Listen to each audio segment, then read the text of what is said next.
20 years ago, the world was a different place. The world was changing, new tensions would arise, and people who were with us then may not be with us anymore today. As for me, I was in high school and still had a lot of growing up to do. But 20 years ago would also welcome the entry of a new combatant into the ring of the world of video games, and I would start a new relationship with this company that exists to this day. No matter what your opinion of them might be, Xbox has proven they are a major contender in the industry, outlasting other major players that may only exist in name only, if at all. But I have to say that I personally have made a complete 180 from the start of the last generation of consoles, as Xbox is currently my main and only console that I own right now. And I think a lot of that is due to the last 20 years as a whole. So I think that if you're basing your console preference on just exclusive titles, there's nothing wrong with that if that's what you play mostly. However, you are ignoring the fact that many enjoyable games, most of them I'd say, are available to play across whichever console you choose to play on. I want to take some time to look backwards through my personal Xbox journey over the last 20 years before talking about the future and explain why I'm now fully on board with Xbox and I'm thoroughly enjoying my time with my Xbox consoles today.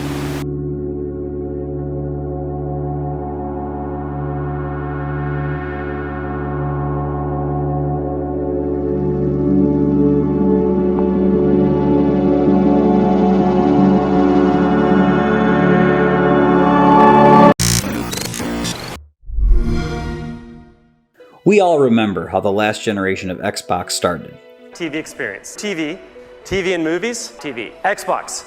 Watch TV. Fortunately, we have a product for people who aren't able to get some form of connectivity. It's called Xbox 360. Right. So stick with 360. That's your message if you don't like it? If you... For instance, PlayStation 4 won't impose any new restrictions on the use of PS4 gamers. I clearly made the right choice of going with the PS4 to start. I didn't get the poorly named Xbox One at launch, and despite my previous history with Xbox, I was ready to kiss them goodbye after the clown show that was E3 2013. However, I was lucky enough to eventually obtain a free Xbox One through my job, and I admit, it felt pretty good to have an Xbox again, at least to be able to play Halo, Gears, and Forza again. Backwards compatibility, getting a huge focus as time went on last generation, was a sign that perhaps Xbox was turning around from their rocky start. Having my previously purchased Xbox 360 downloadable games that were added as backwards compatible titles just pop up on my Xbox One owned games list was really nice to see. One thing I sorely missed from the Xbox One though was the built-in integration of Mixer to easily stream gameplay or jump into a friend's stream right from the Xbox guide and friends list. Twitch was the bigger streaming service, of course, but the quality of life features of Mixer on Xbox were incredible. If some friends and I were planning to play together, but someone was finishing up their dinner first, they could have one of us stream our game in seconds so they could watch along before eventually joining themselves. Now that I had all three major consoles, including Switch last generation, I could pretty much play any game that caught my interest, and while I enjoy playing retro games as well, and I don't mind playing chunky PS1 graphics even, I can also be kind of a tech or graphics whore. So when the PS4 Pro released, I had to upgrade, and I was even more inclined to purchase my third-party games on PS4. Shortly after that, I was offloading a lot of my retro collection post-divorce, and one of my last holdouts was my Sega Saturn and the game Panzer Dragoon Saga, which some of you may remember was my holy grail game for years. Well, I noticed that I was starting to play Xbox One more and more as time went on last generation, and Microsoft had just released their own console upgrade, the Xbox One X, and I realized that I valued upgrading my now almost daily played console to a One X much more than I wanted Panzer Dragoon Saga collecting dust on a shelf. Once I sold that game and my Saturn and got a One X, I then started purchasing more of my third-party games on the One X to take advantage of the faster processor and the 4K HDR upgrades that looked great on my newer TV, and would eventually lead to me making the decision I ended up making for the current generation a bit easier, but more on that in a bit.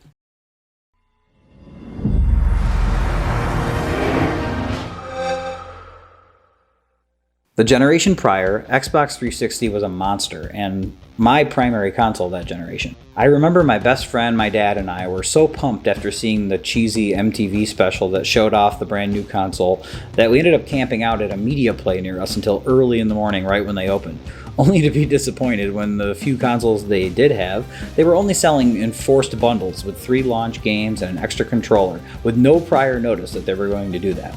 I haven't felt more defeated than in that moment, but a few months later that store shut down for good, so the joke's on them. I don't think I'm alone in the enjoyment that 360 brought that generation, with some great new titles and franchises, and almost everyone I knew had one as well, but there was a few things from that generation that made me like the Xbox even more. The guide button on the 360 controller was a great way to access important things like your friends list, messages, party invites, just very quickly and easily, and is still one of my favorite things about the Xbox software to this day. And I guess the controller overall was pretty great aside from the D-pad, and even now wired 360 controllers make great PC gamepads. One new feature of the 360 generation, and which was accessible on the guide, was the implementation of achievements. Now I know that the idea of measuring your cred with your gamer score is kind of lame, especially with some really easy to obtain achievements out there, but personally, scores in general, high scoring and everything, are just a classic gaming convention, and I love the idea of a cumulative score that connects all of the different games I play on Xbox, whether or not I 100% them. A nice little surprise to mark the occasion.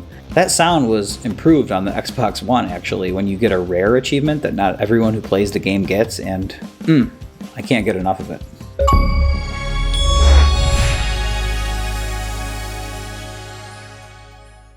An underrated thing about achievements, in my opinion, is when they require some sort of creative gameplay option to obtain them that I probably wouldn't have challenged myself to do otherwise. One particularly memorable achievement for me was called Little Rocket Man, and it could be obtained in Half-Life 2 Episode 2, which was on the orange box for 360. To get it, you had to use the game's memorable gravity gun to pull a garden gnome hidden in the very opening of the game, and then proceed to carry him through most of the entire rest of the game until a very specific scene with a rocket launch taking place, and you had to toss him in the rocket before the door closed and before takeoff. This was not as simple as it sounds, as you couldn't enter combat while holding him, and there were vehicle sections in that game, and the physics wouldn't allow you to simply set him in the vehicle, he would fly out. So you had to be creative with how to get him from point A to point B, and it involved some reloaded saves and many tries, but when I heard that achievement sound when he finally went off into space, for me it was worth it. Some people might not have enjoyed the tedium, but oftentimes tedium doesn't shy away gamers from doing hours of grinding battles in a JRPG, or collecting a bunch of items to get 100% completion, etc. And I just like that achievements can have the potential to get me to try other ways to further enjoy the games that I already enjoy and get more value out of them. So the 360 was a pretty near perfect console with a long lifespan and lots of great memorable moments. Nothing to complain about. Nope.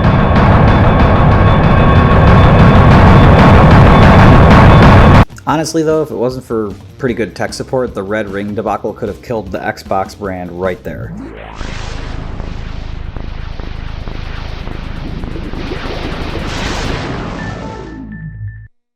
Alright, let's talk about the very beginning. Looking back, I can see why Xbox connected with me early on. Xbox isn't the only thing celebrating a 20-year anniversary. The game that arguably put the Xbox brand on the map, and one of, if not my favorite gaming franchise, is Halo.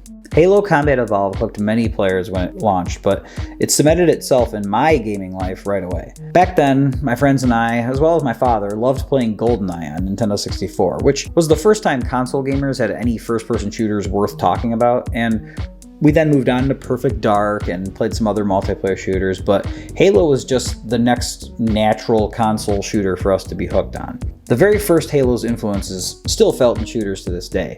I remember first seeing it at a local electronics boutique store, and my mind was blown by the fact that it was the first shooter where the textures actually looked better as you got close to the walls. If you remember, it was a common trope for games to get very pixelated when viewed up close, but the Xbox was the most powerful console on the market when it launched, and features like bump mapping were one of the things that were touted to show off this new power. The The added performance was probably what made me purchase most of my third-party titles on Xbox as well, even though I had a PS2 and GameCube, and the difference really showed in games that would take advantage of this added horsepower. Some of my introductions to PC gaming studios that would go on to be some of my favorite developers started here too, including games from BioWare and of course Bethesda. While Halo has cemented itself for the great gameplay I've enjoyed, I think it holds a deeper place in my heart because of the connections with those close to me while we played over the years. And being a console gamer, the next big innovation from Xbox that captivated me was the rollout of Xbox Live. Not my first console online experience thanks to Sega Dreamcast and Quake 3 Arena on SagaNet carrying that title, but my friends and I going, wait a minute, we don't have to meet in person to have a Halo party anymore, was a huge revelation. And aside from Halo, I cherish those very early online days where I would play with new random players and everyone was just so kind back then and it was not as toxic as it would soon become. Xbox's online feature set is still unmatched to this day on consoles in my opinion, and don't even get me started on Nintendo Online. Lastly, another more personal reason I think that I connected with Xbox was that in many ways it felt almost like a spiritual successor to the late Sega Dreamcast, which I was also a huge fan of. The button layout on the controller almost felt like an evolution, but more importantly, tons of great Sega titles found a home on Xbox after Sega bowed out of the console race, including Shenmue 2, Jet Set Radio Future, and Panzer Dragoon Orta to name a few. The original Xbox One truly deserves a celebration on this 20th anniversary because they managed to start a brand new console brand and stood the test of time despite some setbacks.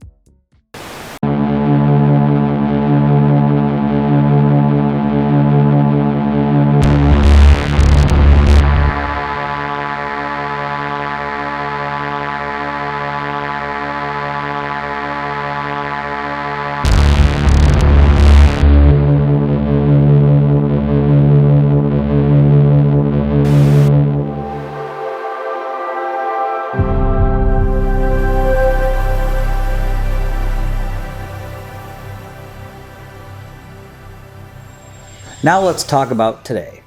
The Xbox Series X and its little brother, the Series S, are the current contenders in the ring. The names suck, and I don't think that's necessarily because of those names themselves, but for consumers, especially people who casually enjoy gaming or maybe parents trying to find the consoles that their kids want, can't be expected to have to do research to make sure that they're getting the right console. If a parent is looking for an Xbox Series X and they see a used Xbox One X, they might think that they struck gold, and then that will lead to disappointment. When the Wii U came out, it was kind of similar. Many consumers didn't know if it was an add-on, a controller upgrade, or something else altogether. If a kid says they want a PS5 for Christmas, though, there probably isn't going to be much confusion, but good luck finding one.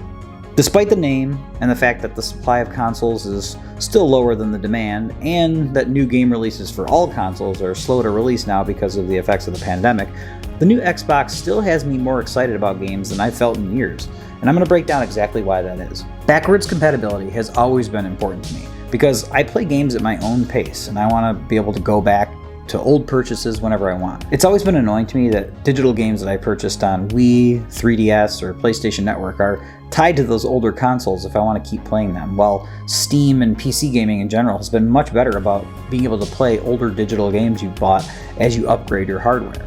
Xbox has really upped their backwards compatibility game last generation, and it has seamlessly brought over my digital library for now multiple generations of Xbox consoles as I move forward. I used to be a big physical-only game collector, but now I feel like the digital purchases that I make on Xbox feel more future-proofed because they are taking it so seriously. Just having the more powerful hardware has automatically given 4K resolution and performance bumps to many of the older titles in my library, but two features from the Series X that further help enhance older titles are Auto HDR and FPS Boost. Auto HDR does just that. It automatically makes the color range of older compatible titles pop much more. I have a friend who said it didn't really help on his TV, but I have yet to see an instance where it hasn't improved the game on my television, so its mileage might vary depending on the model of your TV or might need some tweaking, but as for me, I love seeing the improvements. FPS Boost is a neat feature where Microsoft themselves can go into older titles that ran at locked frame rates and bump them up to 60 frames per second, making for a smoother experience on many older titles. And it's great because the developers don't have to get involved, which would slow down something like that, asking a developer to go back and patch their old games. Skyrim is a game that I've put so many hours into in the past, but playing on Series X has made it almost feel brand new again because of how smooth it is, and a lot of that also has to do with the improved loading times due to the solid state drive. The faster loading pairs perfectly with arguably my favorite feature of the Series X, Quick Resume. Not every game supports this feature, but for the ones that it does support, it allows you to suspend and resume right where you left off across multiple titles at once, even if you disconnect your console. One of the criticisms of the last few generations of consoles was how long it takes to go from booting up a game to actually playing it. But with the super fast load times and the ability to skip all of the unskippable logos in modern games when starting up a title, makes jumping between games using Quick Resume sublime. I think the reason that this is my favorite new feature is because as I've gotten older, I have had less time than in the past to play games, and this has allowed me to play multiple titles at once, jumping between them seamlessly and fitting in more actual playtime when I do to sit down to play. I'm getting to play more games than I have in years, which is almost making me enjoy the hobby as a whole more than I have in a long time. Also, as I've gotten older, it's easier for me to have burnout if I'm spending too much time with one game at a time, so switching between several games I'm playing through at once is preventing that.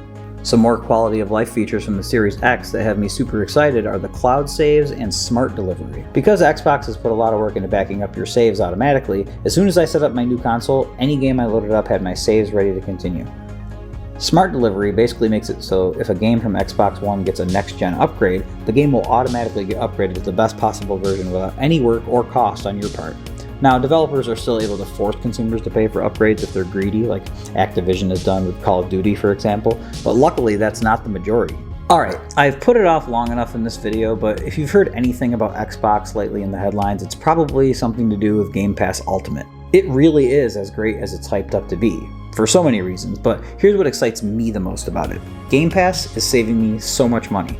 With day one releases for all major first-party games on Game Pass, I can play games I'm already looking forward to immediately at no extra cost, like Halo Infinite, for example, simply by being a Game Pass subscriber. And with Microsoft's acquisition of studios I already love, like Bethesda, Obsidian, and id Software, I can play the next Elder Scrolls, Starfield, Outer Worlds 2, and so much more without spending $60 to $70 a pop on these titles that I would want to purchase anyway. And it's not just first-party games either. I've been waiting so patiently to see if the game Hades would be getting an Xbox port alone, and not only is it finally coming out for Xbox, but it is coming to Game Pass day one. Back 4 Blood, the spiritual sequel to Left 4 Dead, is a game I was already hyped for, and now I can play it day one essentially free because I already subscribed to Game Pass. I was able to jump into Destiny 2 and all of its expansions without spending a dime extra, and old titles I've been wanting to play for years are now at my fingertips, like the entire Yakuza series.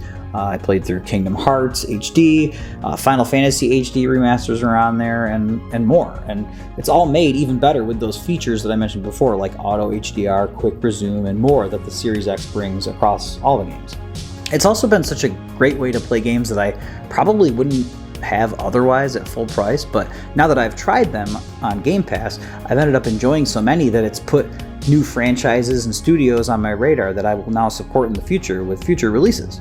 And EA, even putting their EA Play catalog on Game Pass Ultimate, has just given me even more options that I might not have considered before.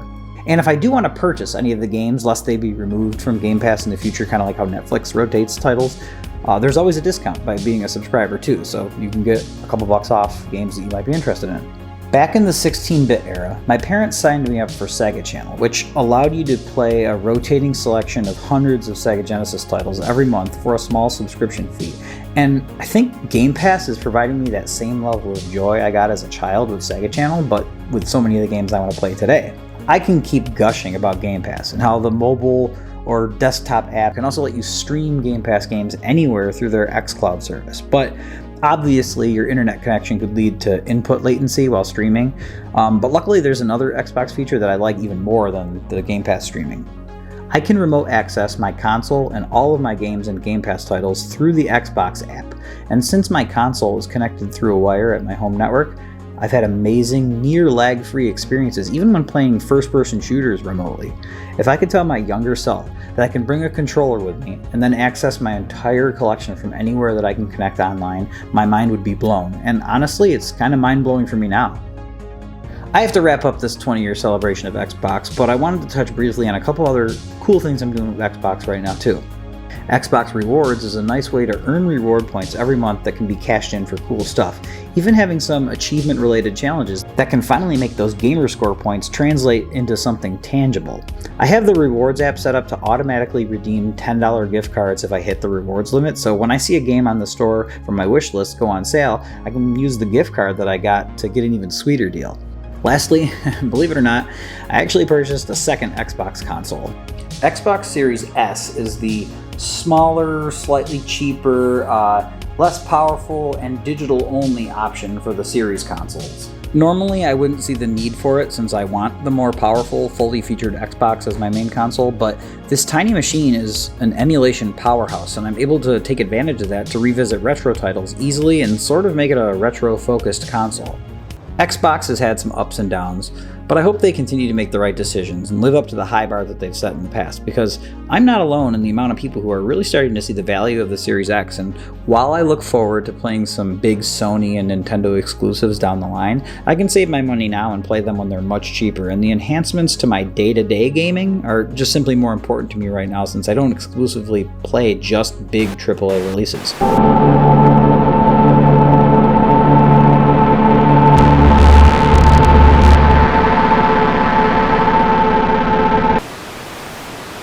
Thanks for celebrating Xbox's anniversary with me, and let me know if you have any thoughts or questions you have in the comments below.